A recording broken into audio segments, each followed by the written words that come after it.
Salguero, Robles Cabeza, López Muñoz, González Canóniga, Soria López, Puya Gamarro y Sánchez Cantos, de los servicios de aparato digestivo y anatomía patológica del Complejo Hospital Costa del Sol de Marbella.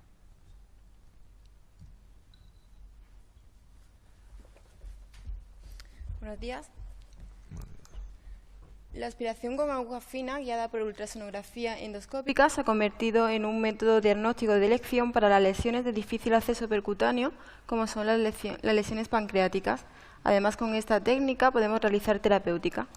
En la actualidad existen agujas con diferentes diseños que nos permiten obtener distintos tipos de muestra: citología, en la que las células se encuentran sueltas; bloque celular, donde las células presentan una mínima agregación; y biopsia o core, en donde el tejido presenta una estructura reconocible. Con la aguja estándar podemos obtener fundamentalmente un diagnóstico citológico, aunque hay autores que han descrito que con esta aguja se puede obtener también histología. Con esta aguja podemos realizar terapéutica y existen distintos tipos de calibre. La aguja fenestrada está basada en la aguja de biopsia pleural. Tiene como ventaja que permite obtener bloque celular y como problemas que el área fenestrada puede quedarse enganchada en la mucosa, dificultando algo la técnica. También disponemos de distintos calibres. La aguja de biopsia frontal presenta un nuevo diseño, está biselada en 4 planos, tiene una doble punta, 6 superficies de corte y unos bordes muy afilados. Puede ser de acero en el caso de la aguja de 22G y 25G o del nitinol en la aguja de 19G. Con la aguja estándar y la aguja fenestrada se consigue obtener citología y bloque celular y por tanto son muestras generalmente adecuadas para el diagnóstico, pero habitualmente no adecuadas para realizar sobre ellas técnicas de inmunohistoquímica. La técnica de inmunohistoquímica generalmente son más factibles realizarlas con las muestras que se han obtenido con aguja de histología. La aguja estándar parece que rompe el tejido cuando atraviesa el tejido y la aguja de biopsia frontal parece que separa el tejido en distintas capas, preservando mejor la estructura de la muestra.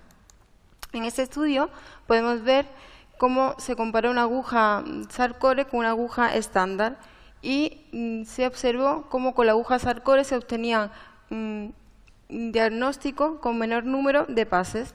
Además, la tasa diagnóstica fue mayor con SAR-Core, alcanzando el 85% frente al 38% con la aguja estándar, y se vio cómo con SAR-Core teníamos core en las muestras frente con la aguja estándar, que ninguna muestra presentaba core.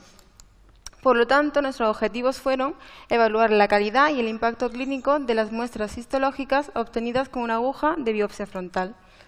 Realizamos un estudio descriptivo con carácter prospectivo desde marzo de 2015 hasta noviembre de 2016.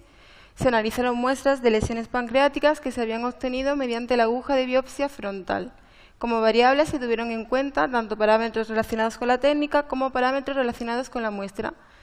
Se encontraban el tamaño de la aguja, la vía y la facilidad de la punción, si después de la técnica el material era visible a simple vista, si la muestra fue diagnóstica, si la muestra presentaba material histológico, su arquitectura glandular, el grado de diferenciación, si con esta muestra se podía realizar inmunohistoquímica y si la inmunohistoquímica fue necesaria para alcanzar el diagnóstico. Decir que no disponíamos de patólogo en la sala. Las muestras fueron procesadas como biopsias, se depositaban en microfiltros, eran fijadas en formalina, conservadas en parafina y posteriormente evaluadas por el patólogo.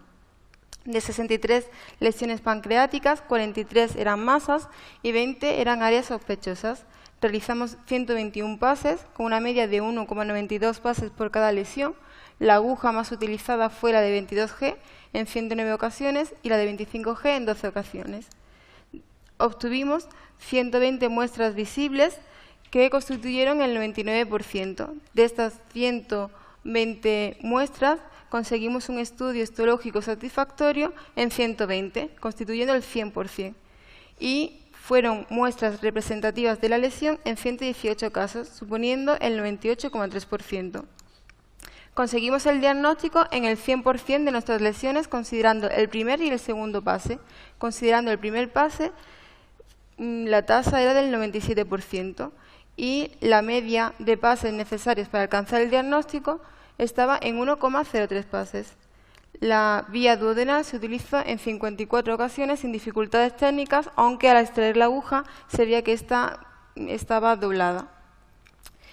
De 43 lesiones pancreáticas, la inmunohistoquímica ayudó al diagnóstico en 16, suponiendo el 37%, mientras que la inmunohistoquímica fue necesaria en 9 casos, es decir, el 21%.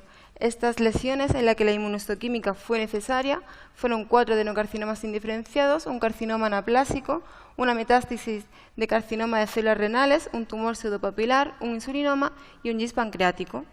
Como conclusión es decir que la aguja de biopsia frontal proporciona muestras adecuadas para el diagnóstico histológico en prácticamente cada paso, que reduce el número total de pases para alcanzar el diagnóstico, evita la necesidad de patólogo en sala y la inmunohistoquímica ayudó al diagnóstico final en el 37% de los casos y fue imprescindible en el 20%. Muchas gracias por vuestra atención.